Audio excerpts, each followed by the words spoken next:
Elle vivait comme une princesse jusqu'au jour où tout s'est effondré.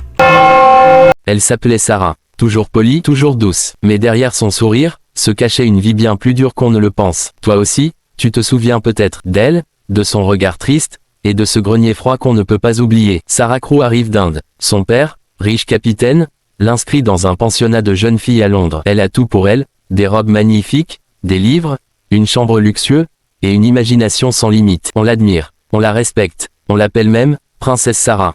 Mais ce n'est pas à cause de son argent, c'est à cause de sa gentillesse. Sarah n'est pas comme les autres. Elle traite la petite servante Becky comme une égale. Elle console les plus jeunes. Elle lit des histoires magiques à celles qui ont peur du noir. Et même Lavinia, la fille jalouse, ne peut rien faire contre la force tranquille de Sarah. Mais la directrice, Miss Minchin, elle, surveille. Jalouse de cette lumière qu'elle ne pourra jamais éteindre. Un jour, tout change. Une lettre arrive. Son père est mort. Ruiné. Parti. En un instant, Sarah perd tout. Son lit, ses habits, ses droits. Elle est reléguée au grenier.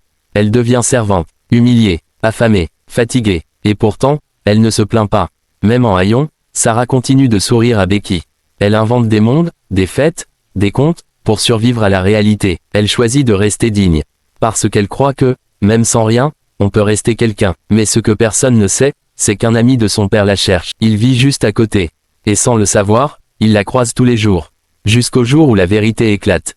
Sarah est retrouvée, riche à nouveau, mais surtout, libre. Princesse Sarah, c'est l'histoire d'une petite fille qui a tout perdu, mais qui n'a jamais cessé de croire en la bonté.